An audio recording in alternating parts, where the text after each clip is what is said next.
We are at Randwick for the top-up show. Paul Daly's been kind enough to join us. Mark Lambourne, what a perfect racing day. Wow, well, weather fine, track good, rail true, and small scratchings. We had 13 yesterday morning, only 18 final. Yeah, and light winds, or a little bit fresh at the moment, but forecast to actually dissipate. So, Paul, what are we saying about this track? Oh, look, I think it's going to be sort of suiting all horses, depending on pace. Perhaps, you know, a few off the inside in the straight, but preferable. Probably not diabolical.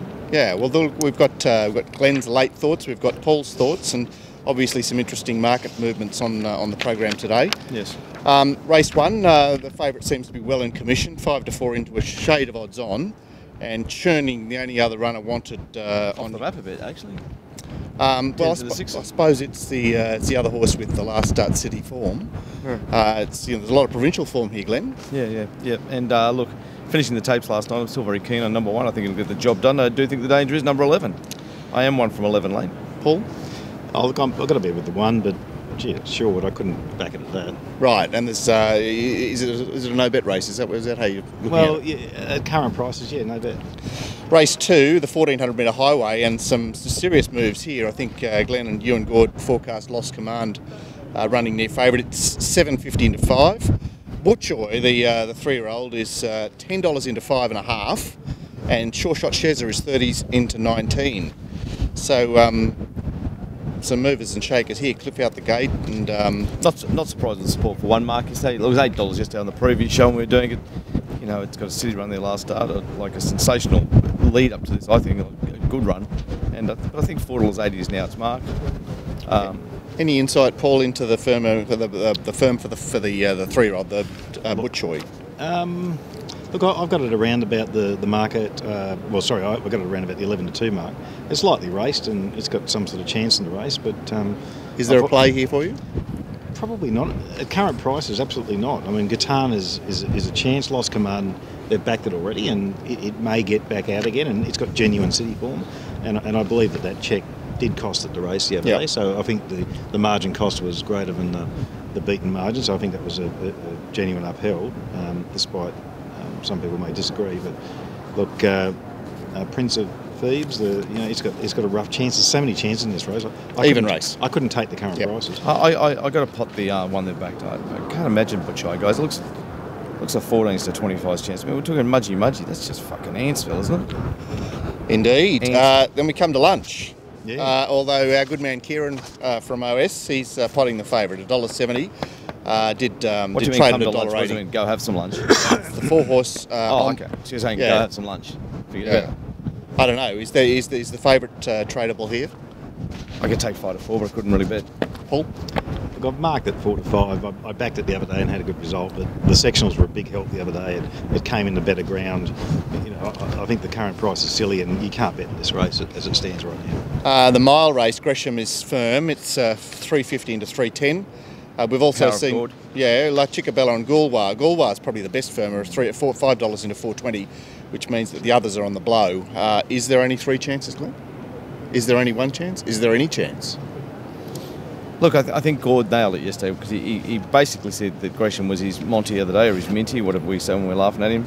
And I think he's right. It is clear topic with me, around the 2 to 1 mark. I think Chicabella, I think that's the last of her wins this time in, but there's just bits and pieces, you know, Green Sweet, Pelethronius, Dagny and Valadero. They look as flat as tacks, but it's Wally. You don't know how to handle them. And they're all bobbing, aren't they? They're all bobbing. It's an icky event, but the race looks there for Gresham. Betting race for you, Paul?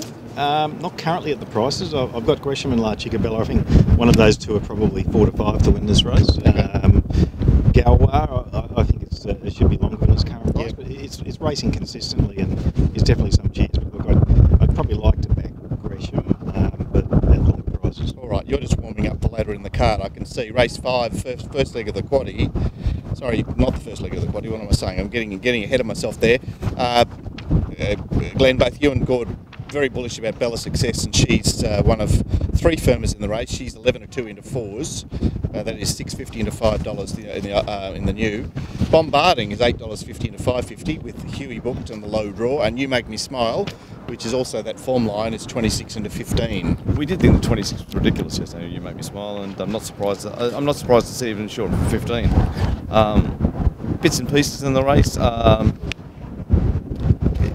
Didn't realise how bad Wanda was held up till I checked the tapes last night, and you mentioned it yesterday on the preview show. I think it's a genuine chance at $13. Yeah, tricky race.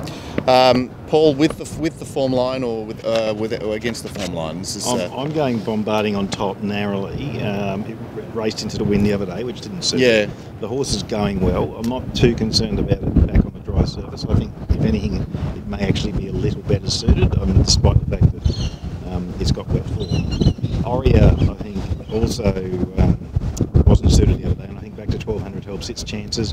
Bella Success, I've marked it much longer than the current market.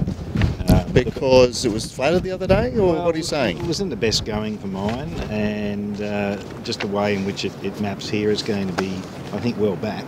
And I think that's against it. So, I'm probably close to about an 8-1 chance. Really. Okay. So, look, there's no outstanding value as it sits right now. The fillies and mares, apples and pears, Seahampton very solid at $2.80, $3 overnight. Sepoy Achiever $7 into 6. Cassidy, the resuming off the monster spell, 26 into 18. Paul, you can have first crack at this one. Is this a betting race? The favourite is probably not. Seahampton, I've got a top pick, but probably closer to the 13-4 mark. Nicky's Gold, some chance. Touch of Mink back on a drier surface, a chance. Ruby Rampart, some sort of hope. There's a lot. Look, a blowout chance is number 4 here. How do we pronounce Irithea. I think it'll race up on speed. It needs to be a bit cuter, doesn't he? It's really done some work its last 2. Nice jockey switch, I think, and will race up on the speed again. And it ran its personal best third up last prep, and so I'm giving it a Bolter's chance. Yeah, there's your roughie for the race. You could spec it. That's about it. Right, Glenn, you got any? Two good bets here for me. 9-2, keen on the race. Touch of Mink and Mandy Lion. Well, Mandy Lion's a very talented galloper. I think she's a What's really the market interesting going to runner. do with it first up, though? Yeah, well, look. I don't know what's going to happen in the next half an hour. Who knows? Yeah, that's true. Fuck over bombies. The sprint, the July sprint, all 3 picks are firm. I thought so. $4 into $3.60. Tactical Advantage $4.20 into $3.80. And Easy Eddie $6.50 into $5. Needless to say, the others are gone. Not many winning numbers here, guys. All right, what are the winning hopes here, Glenn? Well, the winning hopes are the favourite. Yeah. Tactical Advantage. Yep. Easy Eddie, the first 3 in the market. Maybe Noble Joey can hold on if ridden perfect and Kath gets all the breaks in front, but just not many winning numbers, I don't think. How are you playing the race, Paul? Well, the 4 that Glenn mentioned are the chances, I think. I thought so is for me. I know it was a spike rating last time, but I think this is probably its best preparation. Easy Eddie. I thought so. Yeah. Easy Eddie, back to 1100, the jockey switch, Flying. Quick back up. I mean, not hopeless, and it's a chance.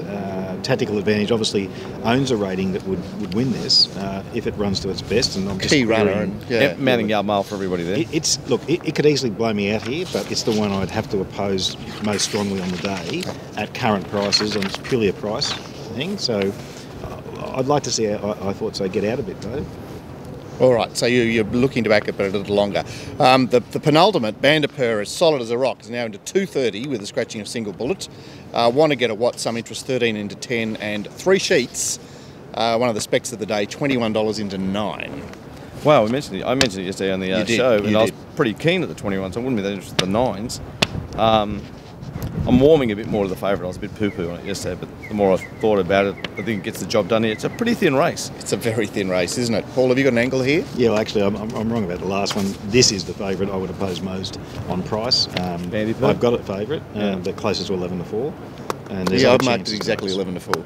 I think there's other chances. I think want to get a what can lead, get a soft lead. Look, I know it's country form, and Paul, you tip too many bush horses. Well, yeah, but they come to town, they get fucking distance. Yeah, well, I'm just trying to think about some of the results I've had this year, and I go back through my records. I've actually found some of those bushes have been all right, well overperformed from away, I understand. And look, I mean, that doesn't make it win or lose, but I'm just saying it's some chance in the race.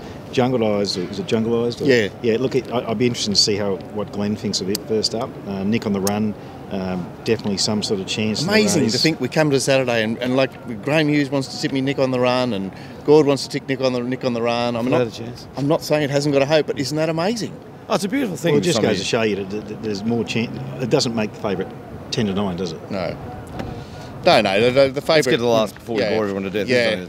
Oh, well, the nightcap, and we've got 16 to go around here, which is pretty amazing. Curdled $9 into 7. I think you've got it in the chair, Glenn. And sanctioned 11 into 9.5. So not a lot of action, really. Yeah, not a lot of action here, guys. Going through my tapes like last night, I was surprised how Onslaught won at Sandown. Did you watch it win? God, pissed in. It's done my head in. I'm still tipping Invictus Prince, and I was a bit disappointed in KONX Trial the more I looked at it. I'm Invictus Prince from Sanctioned and Onslaught. I did overlook KONX Trial because I thought it was a fast heat, and horses, you get such a variety of times in trials, and in those slow heats, every horse gets its chance to look good, whereas in a fast heat, it's like running first up at 1,000 metres. Yeah. Paul, you got Paul, help us. Well, it's an open race. Help us, yes. Open race. Redouble was my chance the other day, and Mr. Kickin sort of wide, no cover, and that was the end of it. I've got a favourite, but well and truly longer than the market. Curdled some sort of hope.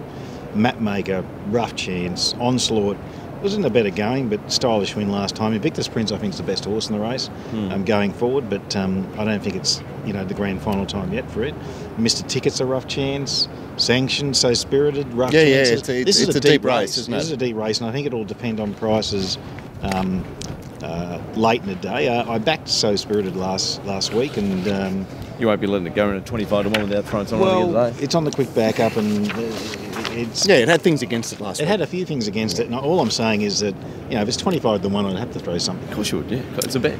My best for the day. My best for the day is I thought so. I know that you will have seen Gord's. Members will have seen Gord's info yesterday, and that's what we provide for members. We provide 3 shows a week: the Rant on Monday, which reviews Saturday, and general discussion about all things racing and all things in life. Nothing bad. And then we've got a Tuesday previewing the midweek show, the midweek card. Friday previewing Saturday, and obviously you're watching this top-up show, which is a late look at Saturday's play day. Added to that, you get a set from me on Wednesdays, all city meetings. You get a set from Glenn, all city meetings, and you get the Saturday set from John Walters for Melbourne, which is a very detailed, comprehensive set. And you also get to see Paul every now and again. So come on board, Racing Rant Gold. It's $22 a week. I don't know how you can breathe without it, Glenn. You can't. If you you get a couple of weeks for free, and if you're not happy, everyone who signs up happy. Doesn't pay for the first 2 weeks, and they're always happy. They are always happy. Thanks for joining us. All right, see ya.